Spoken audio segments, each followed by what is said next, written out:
Welcome to this video on oil and chemical tanker, cargo operations, exit examination questions and answers. In this video, not only will I tell you the right answers, we will also discuss why they are the correct options so that you also learn the basics of oil and chemical tankers. Let's begin our journey of our 30 sample question and answers for this course. Our first question: an inert gas system should be used to. So there are four options given to us. So let's see which are what are the options available to us. Option A: prevent fires in the pump room. Now, actually, we have a lot of other means of firefighting in the pump room, like fixed firefighting systems and all. So inert gas per se is not used for firefighting in the pump room. So that is not the correct option for us. To blow through the cargo lines. Now, the cargo lines may be blown through by inert gas systems, like some ships have got nitrogen supplies and all, but they may not be used also. So we can sometimes use compressed air also, which is again depending on the operations. So inert gas systems need not be only used for blowing through the cargo lines. So option number B is also wrong. So let's look at option number C and D. So let's come to option D. To keep the cargo area inerted. Now, technically, cargo area is an area where the cargo tanks are present. That is the on-deck area. Now, on-deck area is open to like ambient air and wind and all. So we cannot use that inert gas systems to keep that area inerted. So that option is also not correct. So the only option open for us is option C. To keep the tank free space inerted. Tank free space is basically the ullage, that is the area between the surface of the cargo and the tank top, and the inert gas systems should be used to keep that area inerted. So the correct option for us is option C. Let's go to the next question. Question 2. What should the cargo sample lockers be constructed of?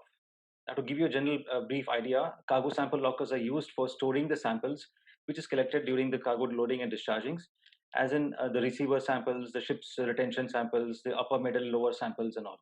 So the cargo sample locker is basically a space where you're going to have flammable mixtures, flammable cargo stored. So they should be technically stored in a very fully with the construction with fully integral construction. So the options available for us are stainless steel. Now, stainless steel is not the correct option because stainless steel is very expensive, and we have the other options also. So without using the stainless steel, so so we don't use the stainless steel for that construction. Let's look at the other options. Over here we see wood. Wood is a flammable substance, so we obviously will not use wood for sample lockers. Neoprene. Now, neoprene also catches fire, so we don't want to use neoprene for keeping these cargo sample lockers. The option is option B, which is fully resistant material. So we are going to keep the cargo sample lockers. They're constructed of fully resistant materials. Let's go to question number 3. Question number 3. What is the other name for paraffin? Now, paraffin is a breed of hydrocarbons. So naphthalene, no, because they are cyclical product. Paraffin is a straight chain compound. So naphthalene, no. Cycloparaffin, as the word says, cyclo, it's got those benzene rings and all. So that is also not the right answer. Now, so we got two options over here: alkane and propane. Now, propane is a single compound. I mean, it is forming up. It comes under the family of alkane, but it's just a simple compound, a single compound. So that is not the right answer. The answer is alkane, which is a straight chain compound, which is also known as paraffin. Question number 4. A self-contained breathing apparatus is used to. That means that SCBA set, as we know it on board a ship. So let's look at the options. Option A: make underwater repairs to barges. Now, that is another one which is called as a scuba, self-contained underwater breathing apparatus, which is purpose-built for underwater operations. So option number A is not applicable. Option number B: enter areas which may contain dangerous fumes or oxygen. Now, this is the right answer for this, but let's look at the other options, what is all available. Option C: determine if the air in the tank is safe for men. Now, we have the gas detectors, we have oxygen detectors and all for determining if the air in the tank is safe for the people to enter. So option number C is not the right answer. Option number D: resuscitate an unconscious person. Now, this for resuscitating an unconscious person, we have medical oxygen on board. So option number D is also not correct. So the right answer for this is option B, enter areas which may contain dangerous fumes or lack oxygen. The next question. Each inert gas system mains must have an automatic shutdown valve at the outlet of the gas production plant. So we're talking about IG, automatic shutdown valve. This valve must close automatically upon, and there are 4 options given. So let's look at the options which are not correct, and we'll discuss our answer, and then we'll finally come to the right answer. Let's look at option number B. So cargo pump failure. Now, cargo pump failure need not trip the IG system. IG will keep on running, and if the IG pressure is exceeding, it'll went out to atmosphere. So we don't want to stop the IG systems on and off. So there's a proper procedure, shutdown procedure is there for the IG system. So cargo pump failure need not trip the IG. So option number B is wrong. Deck seal low level alarm. Deck seal low level alarm need not again trip the IG. It may probably do something else for safety, but need not trip the IG systems by closing the valve automatically. So the option is also not there. Low inert gas temperature. Now, low inert gas temperature does not really it's not the right answer, because anyways the inert gas is going to be cooled down by the scrubber tower. So that option is also not correct. So the correct answer is blower failure. Why the blower failure is because the scrubber is sending out a lot of these gases, and if the blower is not capable of sending these gases back forward onto the cargo tanks, then there's be a lot of back pressure on the scrubber system, on the flue gas system. So the correct answer for this one is blower failure. The next question. Deficient oxygen content inside a confined space can be detected with. So basically the question is, if you're going to go into a confined space, how do I know whether there is less oxygen inside that space? So let's look at some of the options. I mean, the options given over here. Option A, litmus paper. Now we all know, we've studied in the 10th and 12th standard. Litmus paper is basically for testing out the acidity and the alkalinity of any solution. So litmus paper is not the right answer. Then let's come to the next option, combustible gas indicator. Now, combustible gas indicator detects the hydrocarbon gases for its presence there. So that's not the right answer. Then we have oxygen breathing apparatus. Now that is a breathing apparatus, some equipments like medical oxygen and all we can put there. So that will not detect the oxygen in the confined space. The last option is oxygen detector, which is the right answer, which is going to detect you the oxygen in the space and tell you whether it is safe to enter or not. So the right answer for that is option D, oxygen detector. Let's come to the next question. A total capacity of all slop tanks on an oil tanker normally should be. Now, this is a typical MARPOL based questions. Now, these MARPOL based questions, there is no reasoning for it per se. Of course, they have a lot of reasons for making a rule as such, but these are all just like a maritime legislations. We have to understand the right answer, and that's all. So the answer for this one is 3% of the total oil carrying capacity of the ship. That means the slop tank capacity of the ship should be 3% of the total oil carrying capacity of the total ship, and that's why this is the right answer is option B, which is 3%, and this is coming from MARPOL NX1 regulations. Next question, question 8. Which of the following is a cofferdam? Now, first of all, what is a cofferdam? Cofferdam is a place which is going to be helping out in segregating the cargo spaces from other critical spaces like engine room and spaces like that. So we want to keep the space, the engine room, away from the cargo spaces, because if there's any bulkhead leaks or cracks or something, then the cofferdam can be acting as a buffer space. So let's look at the options available for us. Option A, chain locker. No, because chain locker, as you all know, is located on the forward section of the ship where the anchor chains are stored. So that is not the right answer. Slop tank on an oil tanker. Now, slop tank itself is a cargo tank. So we want to have some buffer for the cargo tanks, and that is why slop tank may not be the right answer for this thing. Because if it is so, then we have to keep the slop tank empty continuously, because we cannot load any cargo in that. So that's not the right answer also. Deep tanks are the tanks which are located very close to those DB tanks, where we can store some oil, we can store some any of these products and all. So that is not going to act as a buffer, because that will be as a place where you're going to store some oil anyways. So deep tank option is also ruled out. A pump room of a ship can be used. Pump room of an oil tanker can qualify as a cofferdam because that is not a space where we're going to load oil. So that only pipelines are there, pumps and all are there, but then it's not a designated place for storing the oil. So the right answer for this question is option D. Let's come to the next question. Calorific value is a quantity of heat dash when a unit quantity of fuel is burnt completely. Now this is again a definition based question. So for these questions, basically what is calorific value is amount of heat which is produced, which is released when you're burning a unit quantity of fuel. So this is a definition based question. So we just have to look at the right options over here. Now I see that the right option is C. So it is not observed, it is not required, or it is not consumed. It is basically released. And so the right answer is C for this question number 9. Question number 10, what is a runaway polymerization? Runaway polymerization basically like a chain reaction. It starts off basically like single molecules are coming together because of external heat, because of external energy sources, and they start polymerizing, they start starting up a chain reaction, and slowly you will see the whole cargo tank is completely getting polymerized. Basically, it's a dangerous thing in a chemical tankers where the cargo may polymerize and then the whole property may change. So basically, the question what is asked is, what is that process of runaway polymerization? So the options given are exothermic self-reaction.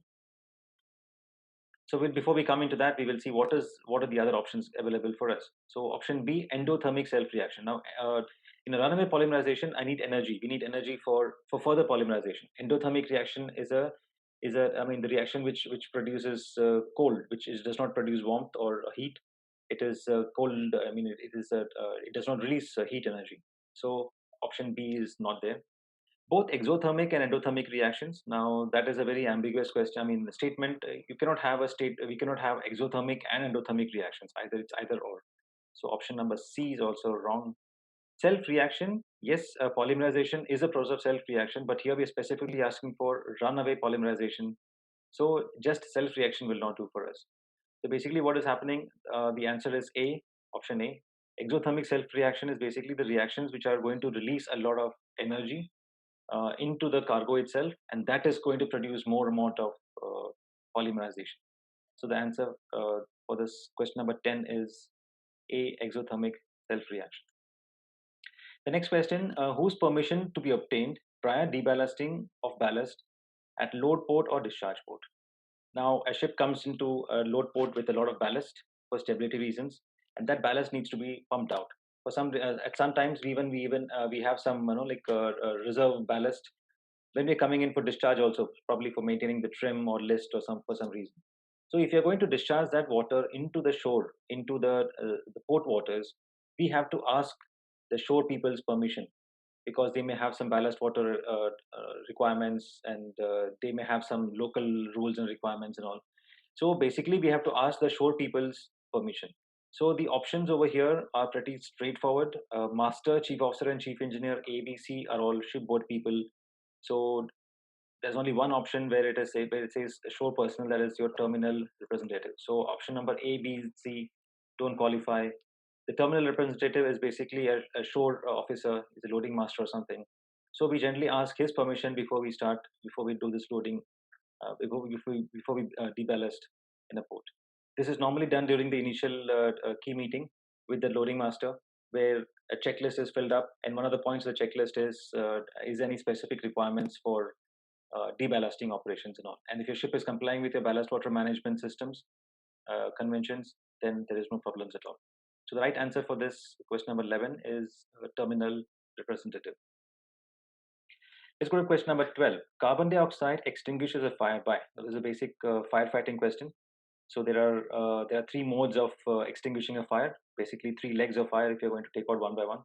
So we'll look at the first option, which is heat removal or cooling. Carbon dioxide does not cool down the product. Cooling down is only done by basically like water and all, which is produced. So option A is not the right answer. Let's look at options C and D. Flame inhibition, no, because flame inhibition is basically done by DCP powder. If you remember your the firefighting classes, so the flame inhibition is done by DCP. Starvation of fuel, no, because the fuel is still there to burn. So the CO2 is not stopping the fuel from burning per se. So it is actually, what it is doing is it is removing the oxygen from that area. That process is called as smothering. So the right answer for this question, carbon dioxide extinguishes fire, is option B, which is smothering or oxygen exclusion. Next question, number 13. Which cargo operations are to be recorded in a cargo record book of a chemical tanker? Now, the question is very, very specific. In a cargo record book of a chemical tanker. So there are a lot of options given to us. So let's look at various options given. We'll start from option B. All cargo operations involving NLS. That is basically noxious liquid substances. So in effect, it looks that this is the right answer, but then no. Why? Because not only cargo operations involving NLS, there are some other inclusions also which comes up in the cargo record book. So the option B is wrong for us. All liquid cargo and bunkering operations. Now we will not do any bunkering in a cargo tank. So that's the reason why we don't have this, because chemical tankers will have oil record book part 1 where the bunkering informations will be locked down. So option B also is wrong. All petroleum cargo loading operations. Now petroleum cargo, here we're talking about chemical tanker specifically. So we cannot load petroleum on a chemical tanker. So this option is also not applicable because it doesn't really gel along with the question. So option D is also not correct. The right answer is all cargo operations involving NLS. Now, if you see that, that is also what is mentioned in B. But then what is mentioned extra in this option A is the ballast also. So any cargo operations involving NLS, loading, discharging, shifting, transferring, whatever be the case. And also if you take any ballast in the cargo tanks, that also has to be recorded. So the right option here is option A.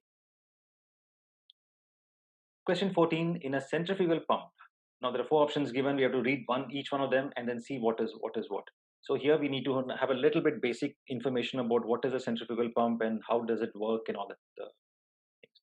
So the option A, a fluid moves in the direction opposite to the impeller. That means what he's trying to say is that the impeller is turning in one direction and the cargo is flowing in the other direction, the reverse direction, which doesn't work that way. So that option is wrong. Width of the discharge pipeline decreases outwards. Now, it is not so, because the width of the discharge pipe will be kept as wide as possible, thus so as to not to have any back pressure in the system. So it doesn't decreases outwards, it tends to remain the same, as wide as possible. Option B is not the right answer. Next we come to the option D. Let's look at option D. The discharge side has okay, let's look at option C now. The fluid moves in the same direction as the impeller. Now, in the centrifugal pump, that is the right answer, because the fluid moves as the impeller is rotating, let us say clockwise, the fluid also moves clockwise direction. The last option, D, which is discharge side, has a negative pressure. That is not the case, because discharge side actually has a positive pressure in a centrifugal pump. So option D is ruled out. The answer is option C, which is the right answer. The fluid moves in the same direction as the impeller.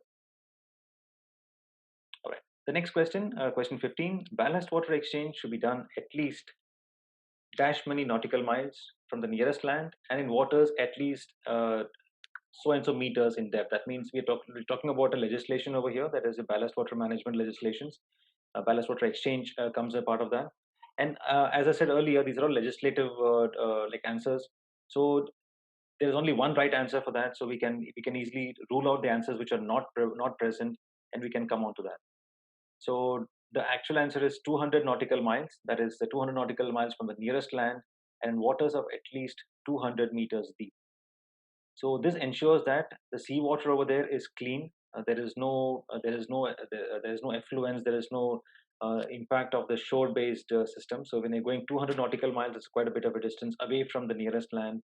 And also when the water is very, very deep, so we ensure that only like marine organisms are there without any land-based organisms, which will be impacting the coastal ecology.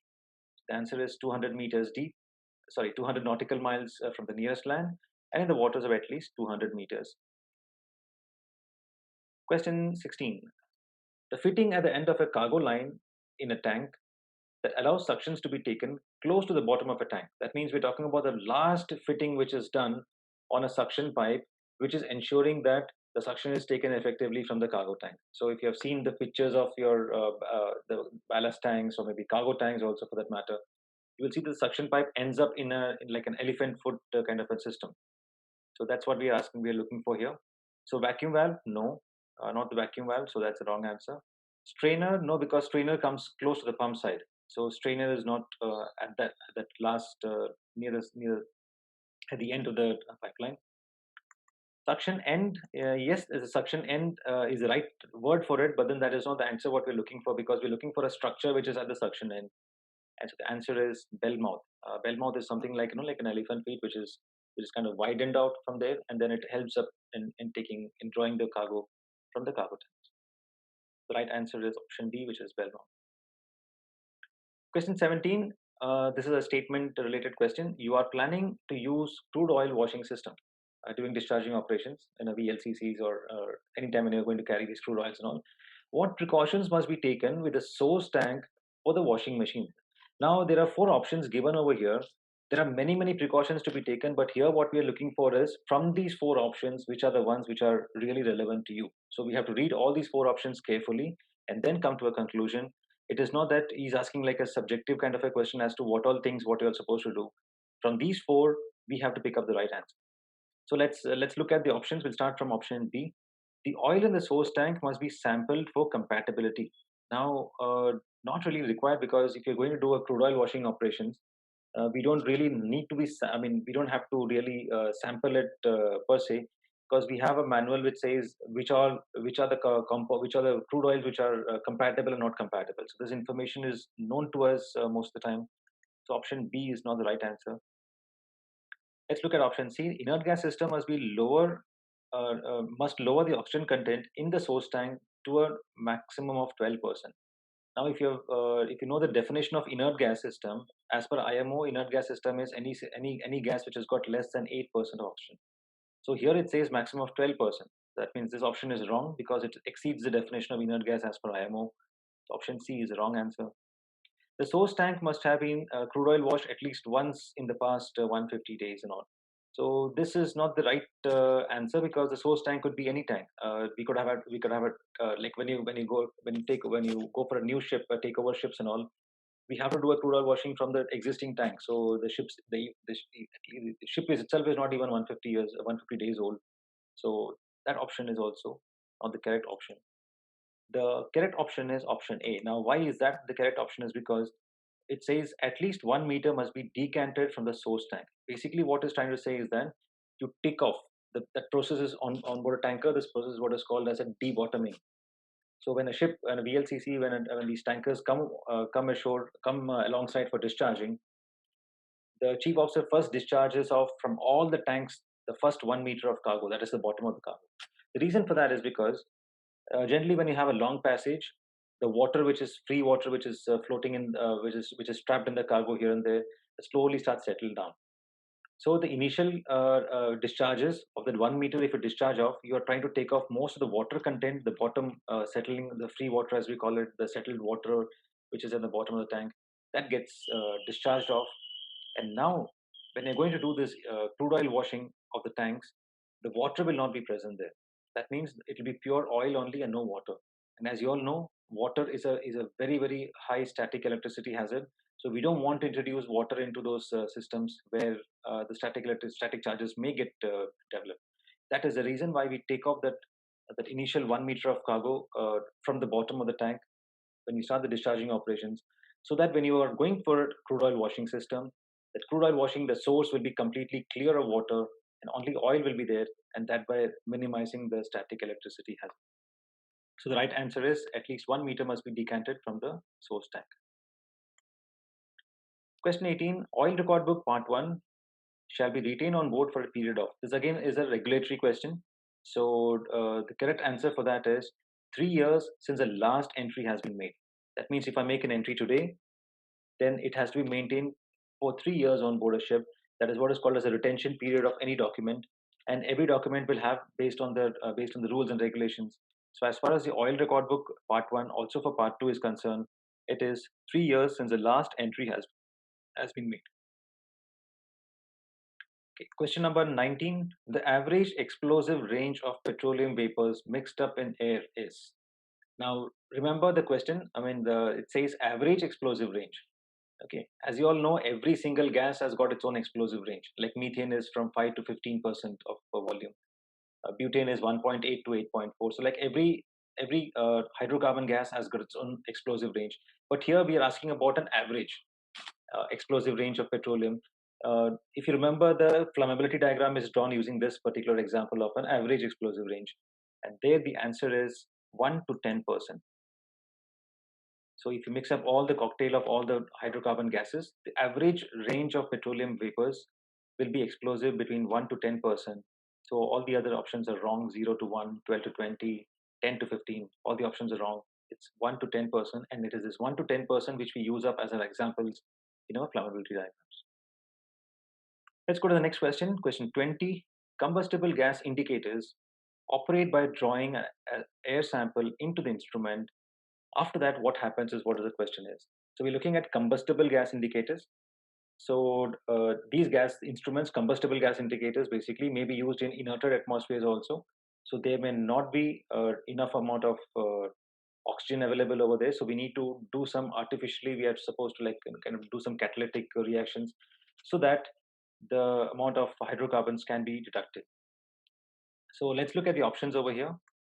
Where it is mixed up with nitrogen, no, it is not mixed up with nitrogen because the whole sample is taken up. If I'm going to mix it up with nitrogen, it dilutes the whole sample, and that is not allowed. Where its specific gravity is mentioned, no, we are not using this for measuring the specific gravity. We want to find out what is the hydrocarbon content. So option B is also not the correct option. Where it is ignited by a sparking device. Now it cannot be ignited because, like I just now said, there is low amount of oxygen present in that atmosphere where the combustible gas indicators may be measuring.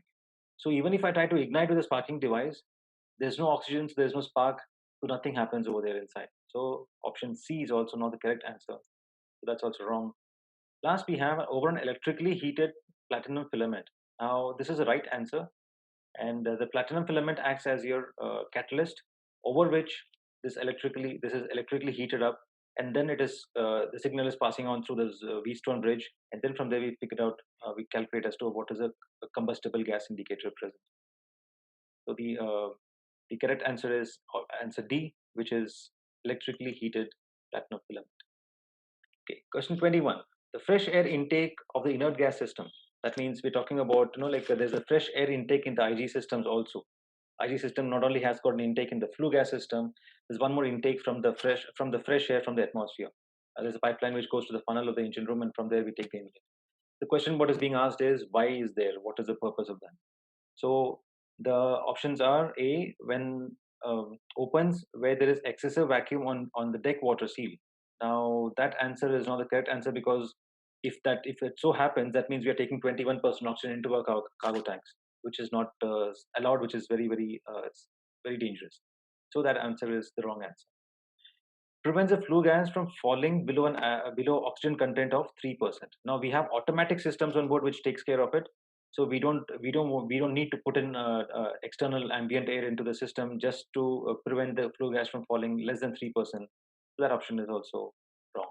Let's look at option number D. Enables the outside air to mix up with the flue gas. Now that is also not the right answer because flue gas itself is a gas which is less in oxygen. So if I'm going to mix up with that with 21% oxygen from which is available outside, then the whole purpose of having an IG system is defeated. So that option is also not the right answer. The answer is option C, which is allows the inert gas piping to be used for gas freeing the tanks. All right, so we can take a suction from the atmosphere, pass it through the IG blowers, through the deck seal, into this IG piping system, and instead of using the hydro blowers, we can also use the fixed IG pipelines for gas freeing the tanks. So after the inerting process, after the purging process, and that is finished, if you want to gas free it much faster, much quicker, we can use IG systems also, provided we are not inerting any other tanks. So the right answer for that is option C, allows the inert gas piping to be used for gas freeing the tanks. Okay, question 22. While using a combustible gas indicator, if the hydrocarbon content of the atmosphere exceeds the upper explosive limit, the needle or the indicator will. Now these are the instruments used some time back, quite a time back actually. Modern electronic instruments don't have this kind of a problem, but then we are talking about those needle-based, analog-based systems where combustible gas indicators, if you're going to use it, what are the problems? Basically, what is going to happen here is that if you're going to use a combustible gas indicator of a hydrocarbon and the atmosphere exceeds its measuring range, that is your U.E.L, that means it cannot measure anything. So as the gas is going into the instrument, it is slowly going up, going up. The needle kind of keeps on going to the maximum. Once it reaches a maximum, it gets confused. It gets completely, zonked off as to what to do with that, and the needle will come back to zero. Now, if you're a very, I mean, you have to be very careful operator. As soon as you're measuring the gas, you should see the needle going up. And if the needle goes to maximum and then it comes back to zero, that means it is beyond its measuring range.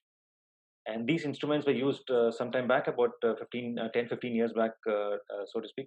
So operators there will have to, had to be very, very careful about it.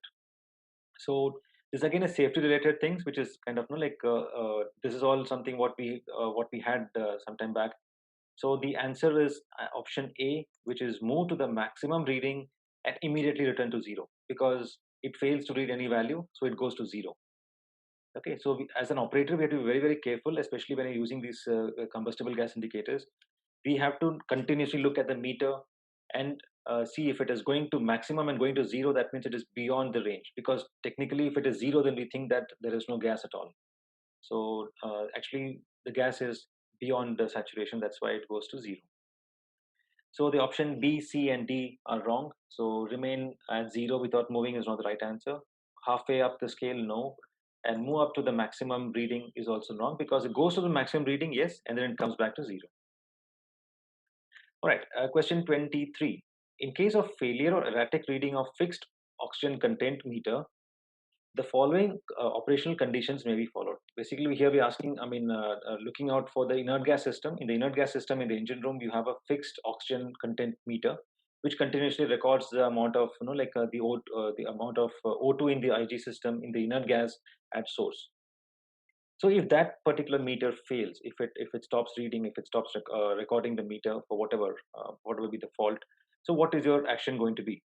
So let's look at the options. Bypass the oxygen content meter. No, in that case, we don't have any options at all. We don't know how much of O2 is going into the cargo tanks.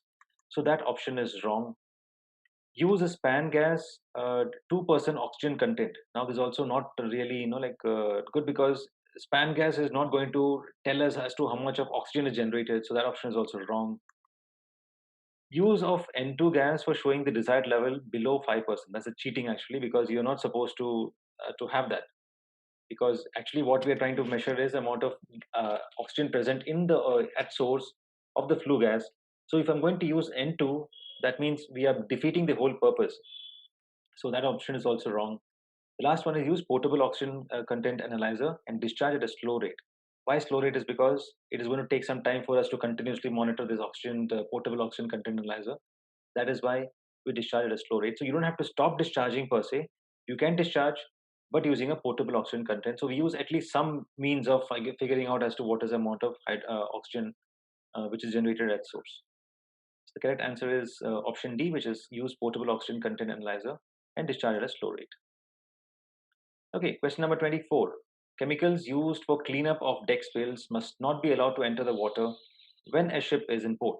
So basically, these are chemicals, harmful chemicals. This could be harmful for the marine ecological balance and all. So if at all any decks, if you're going to use some chemicals, oil spill dispersants, chemicals like that, it must not go to the water unless unless some particular precaution has been taken. And let's look at the various options available here.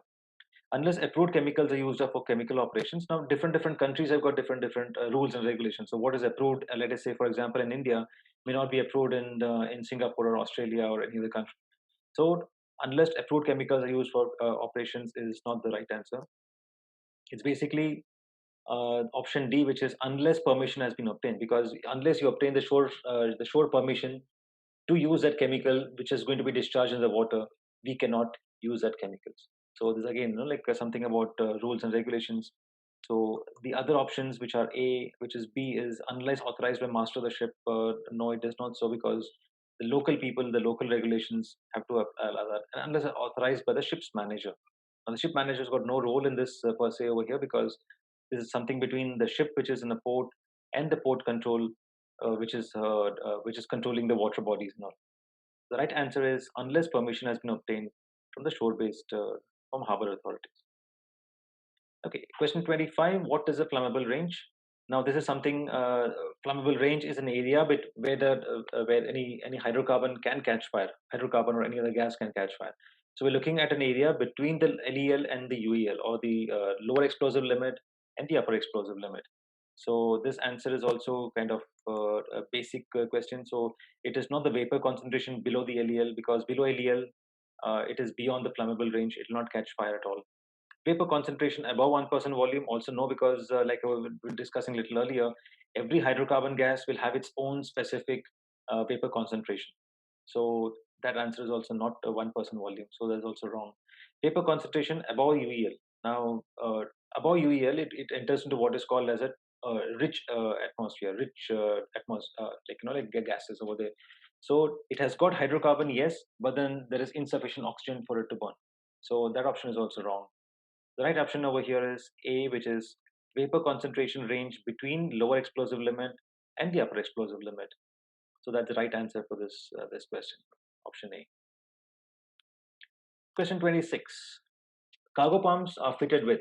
So this is again a construction-based question, where it is required to be the pump rooms are required to be fitted as per the rules and regulations, SOLAS, MARPOL, all these regulations tell us to so that the pump rooms are fitted with some equipments and all. So here, looking at the options, the four options what is given to us, the right answer is a fixed firefighting extinguishing system. So let's also look at the other options, which is given. One fan for ventilation. No, actually there are two fans are there for ventilation. Portable water sprinklers for firefighting. Now you may have portable water sprinklers, but then portable is not the right answer for it. So that's why this is also wrong answer. One fan for exhaust. Now, like I said earlier in option A, also we normally have two fans. So one fan is also not the right answer. So given these four options, option C is the right answer. So the fixed fire extinguishing system.